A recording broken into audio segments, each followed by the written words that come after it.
honorable military men died to find that traitorous son of a bitch. Yep. Now, even during the Revolutionary War, we hung Benedict Arnold. Well, actually, no, the British did that for us, so they did us a favor. But, still, the same thing, Traitors deserve to be hung. And, and I'm going to reminisce here. Back, maybe about 6 months ago, I had made a post on Facebook that, I said, I quoted saying that Barack Obama is a traitorous president, is a traitor and should be at the end of a noose. And I had a woman that lives in the same town as I do. I actually, know who she is and everything. And honestly, I cannot remember her name because she wasn't that noteworthy. But, and she is white and she has a black son, which, that black son I had no problems with. I was actually friends with. And she called me a racist because I said that Barack Obama should be at the end of a rope. She thought, oh, he's racist. And I even told her, no, that's the appropriate punishment for a traitor. Right. And how does that turn into racism anyways? Because I'm white. Yeah. I know, because I'm white. I'll say my comments. Hey, apparently, if you're white here in America, you are racist. Right. If you disagree with anything else anybody else says, you're a racist then, is what it comes down to. Yeah, basically, yeah. Wow. I mean, if you are white, you are racist. It doesn't matter if you walk during a Black Lives Matter, protest or, did the human chain to block a freeway, this or that, you're still a racist. And, by the way, speaking of Black Lives Matter, now Martin Luther King Jr.'s son, and honestly, I didn't know he had a son until I saw this news post. And actually, I think you posted this here, Jason. Which one? Martin Luther King's son slams Black Lives Matter and their methods. And this is a video, actually. Yeah, I did. I posted that. Yep, darn right I did. Yeah. And see, that's the thing is, all these people with Black Lives Matter, and I'm sure I'm going to be called racist for this because I keep talking about Black Lives Matter and stuff like that and, talking ill about them. But here's the thing.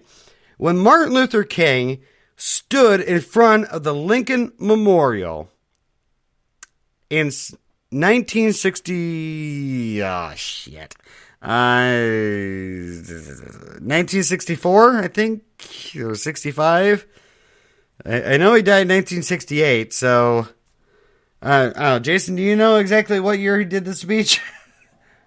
No, actually I don't. I'd have to look it up. Okay, I know I'm within 5 years here, so, but... You're close enough. Yeah, I'm close enough. Hey, I'm close enough for Fox News, okay? All right, there you go. But here's the thing, is, when he did his speech that I have a dream, he said that I have a dream, that black kids and white kids would play together in the streets in harmony and yada yada. I'm paraphrasing him, actually. Right? That's what he said, correct? Yep. Yes. I can honestly say right now, right here, that I am living Martin Luther King's dream.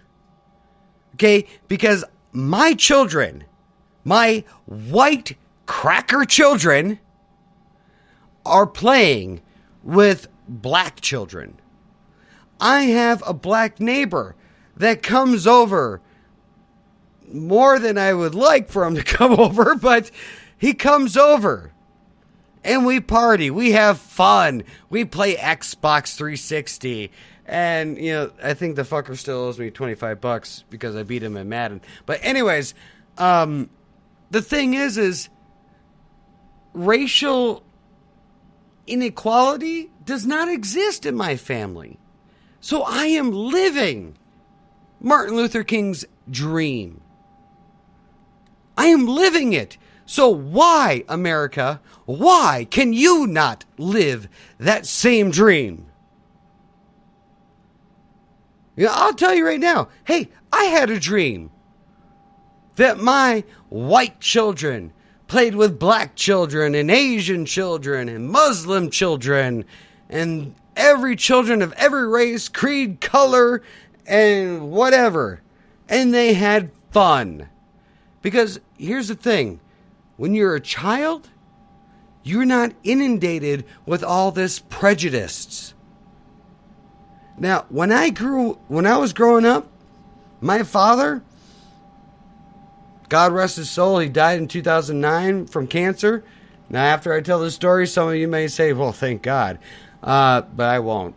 But he was very racist. Very, very racist. When I dated a black woman, you would not believe the crap I got when I came home. And to you fellas out there, once you go black, yeah, you'll go back. I'm just saying, at least in my experience, you'll go back. Now, white women, I don't know. I don't know that side of the coin. But here's the thing. He was very racist. He was so racist that he absolutely loved watching boxing. Now, why did he love watching boxing? And I know what I'm about to say is not PC. And if you're a longtime listener, you know I'm not PC. But he said this, quote, unquote, that I love watching niggers fight each other. That's the reason he liked watching boxing. Because he liked seeing two black guys beat the crap out of each other. Isn't that sad? Yeah, that's very sad. I know, it is. That's what I grew up with. That was my father. Obviously, I am not my father. Honestly, I don't care if you're white, black, Latino, Asian, Native American, whatever. I don't care. I'm not even going to look at your skin color. Now, if you say you're Indian, then yeah, I'm going to say, okay, are you Indian like, how, white man? Or, thank you for calling tech support. You know, I'm that's just a joke. I mean, if you're offended by it, then oh well. But go ahead, Jason. But Nick, this is the thing though, and this is the thing that really irks me every time. And it doesn't matter if I'm on Facebook, if I'm on some other forum, whatever. You know, people do that and make jokes like that, which is perfectly fine, and I think it's great, you know, because it's just the freedom of expression that we all need. You know, we all need to unwind and not be so tight, you know. But there's so many people nowadays that you do that, oh man, it's like you get vicious attacks from everywhere. Oh my gosh, you're so right. racist. Well, it's like, what happened to being able to joke around and being able to make fun of each other, you know, and sit there and have a good laugh. Mm-hmm. You know, like it's all good fun. And how do we go from that to all of a sudden now any little thing you say has to be scrutinized to the point of, exactly. You know, you have to belittle that person. Exactly. Just for trying to lighten the mood. Well, and see, and here's the thing, you know, with the aforementioned neighbor that I hang out with, you know, like I said, he's black, and you know, he's black as black can be. I mean, he's like burnt toast black. And you know, and the thing is, you know, when it comes to the whole phrase, you know, nigga please, you know, mm-hmm. something like that. You know, and he even reiterated that if you say nigga, you know, with an A at the end, it's okay. But if you say it with an ER at the end, then it's not okay. It's like, wait a minute. It's the same word, just pronounced differently. I mean, why is one pronunciation okay, but the other is not? It doesn't make any sense. And that's why when people call me Cracker, I'll say, okay, all right, yeah, I'm a Cracker, Ritz or Saltine. Right. So, anyways, we're past the hour mark here. We're going to go into our first break. And, the phone lines are still open, folks.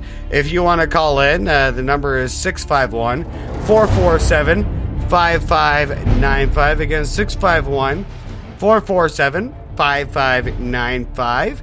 We're talking about the 10 steps of closing an open society here in the Resistance. And, I hope you call in and weigh in on the topics. And trust me, there's a lot more to come. I mean, we still have to go through to step 3, developing a paramilitary force. Step 4, surveilling ordinary citizens. I think you know where that's going to go. Yeah. So you are listening to The Resistance here on KTNTRadio.com. We'll be right back.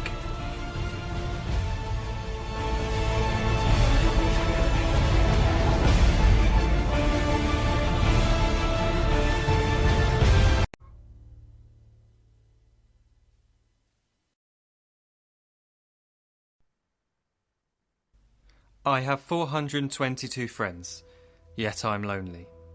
I speak to all of them every day, yet none of them really know me. The problem I have sits in the spaces between looking into their eyes or at a name on a screen. I took a step back and opened my eyes. I looked around and realised that this media we call social is anything but when we open our computers and it's our doors we shut. All this technology we have, it's just an illusion. Community, companionship, a sense of inclusion. Yet when you step away from this device of delusion, you awaken to see a world of confusion. A world where we're slaves to the technology we mastered, where information gets sold by some rich, greedy bastard. A world of self-interest, self-image, self-promotion, where we all share our best bits but leave out the emotion. We're at our most happy with an experience we share. But is it the same if no one is there? Be there for your friends, and they'll be there too, but no one will be if a group message will do. We edit and exaggerate, crave adulation. We pretend not to notice the social isolation. We put our words into order until our lives are glistening. We don't even know if anyone is listening.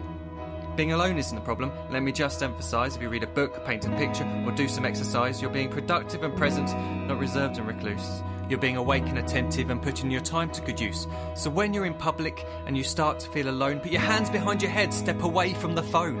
You don't need to stare at your menu or at your contact list. Just talk to one another. Learn to coexist. I can't stand to hear the silence of a busy commuter train where no one wants to talk through the fear of looking insane. We're becoming unsocial. It no longer satisfies to engage with one another and look into someone's eyes. We're surrounded by children who, since they were born, have watched us living like robots and think it's the norm. It's not very likely you'll make world's greatest dad if you can't entertain a child without using an iPad. When I was a child, I'd never be home. Be out with my friends on our bikes, we would roam. I'd wear holes in my trainers and graze up my knees. We'd build our own clubhouse high up in the trees. Now the park's so quiet it gives me a chill. See no children outside and the swings hanging still. There's no skipping, no hopscotch, no church and no steeple. We're a generation of idiots, smartphones and dumb people. So look up from your phone, shut down the display. Take in your surroundings, make the most of today. Just one real connection is all it can take to show you the difference that being there can make. Be there in the moment that she gives you the look that you remember forever as when love overtook. The time she first holds your hand or first kiss your lips. The time you first disagree but still love her to bits. The time you don't have to tell hundreds of what you've just done because you want to share this moment with just this one. The time you'll sell your computer so you can buy a ring for the girl of your dreams who is now the real thing. The time you want to start a family, and the moment when you first hold your little girl and get to fall in love again. The time she keeps you up at night and all you want is rest, and the time you wipe away the tears as your baby flees the nest. the time your baby girl returns with a boy for you to hold.